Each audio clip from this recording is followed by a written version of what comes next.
नमस्कार दोस्तों, हमारे YouTube channel the knowledge library में आप सभी का स्वागत है। आज हम नागरिकता संशोधन कानून के बारे में चर्चा करने वाले हैं। तो चलिए बिना ज्यादा समय बर्बाद किए शुरू करते हैं।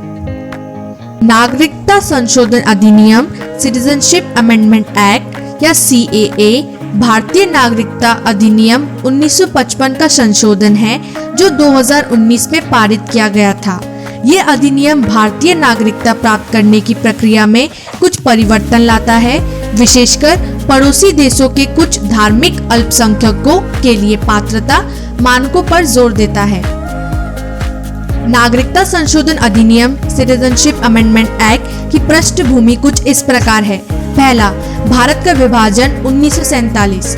CAA की जड़ें ब्रिटिश इंडिया के विभाजन में है जो 1947 में भारत और पाकिस्तान में हुआ। विभाजन के दौरान सांप्रदायिक हिंसा ने धार्मिक आधारों पर लाखों लोगों को हटा दिया।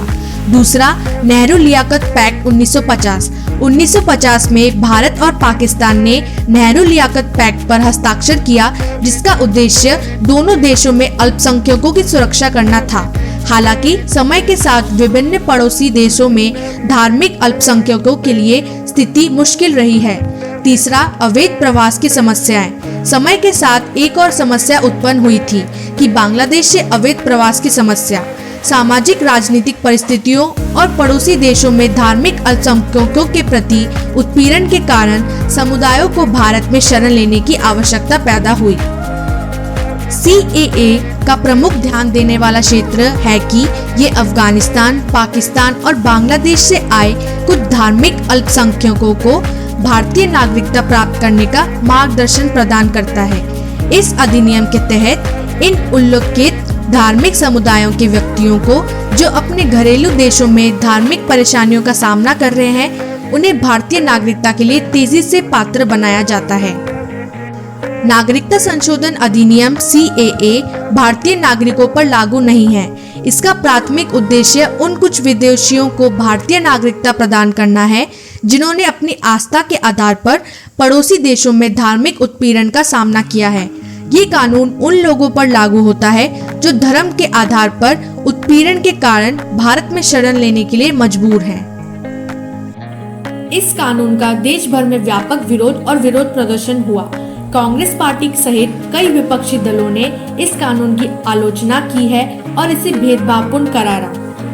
CAA का एक मुख्य आलोचना ये है कि इसमें मुस्लिमों का बहिष्कार है, जिससे धार्मिक भेदभाव और भारत के धार्मिक सिद्धांतों का उल्लंघन हो रहा है। आलोचकों का कहना है कि CAA भारतीय संविधान के धार्मिक सिद्धांतों के खिलाफ है, जो नागरिकों को धर्म के आधार पर विभाजित नहीं करता है।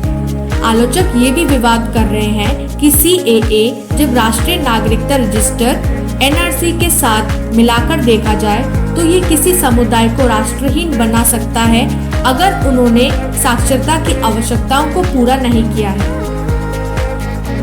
अधिनियम में संशोधन के 4 साल से अधिक समय के बाद ये बताया गया कि केंद्रीय गृह मंत्रालय लोकसभा चुनाव से पहले CAA के नियमों को अधिसूचित करेगा, जो अस्थायी रूप से अप्रैल-मई 2024 के लिए निर्धारित है।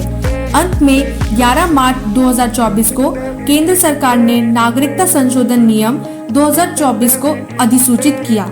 ये नियम अब पाकिस्तान, बांग्लादेश और अफगानिस्तान में धार्मिक आधार पर प्रताड़ित अल्पसंख्यकों को हमारे देश में नागरिकता प्राप्त करने में सक्षम बनाएंगे। इस अधिसूचना के साथ PM मोदी ने एक और बार प्रतिबद्धता पूरी की है और उन देशों में रहने वाले हिंदुओं, सिखों, बौद्धों, जैनियों, पारसियों और ईसाइयों के लिए हमारे संविधान निर्माताओं के वादे को साकार किया है। ऐसे और भी अधिक जानकारीपूर्ण और ज्ञानवर्धक वीडियो के लिए हमारे YouTube channel the knowledge library को लाइक, कमेंट और सब्सक्राइब करना बिल्कुल ना भूलें। धन्यवाद।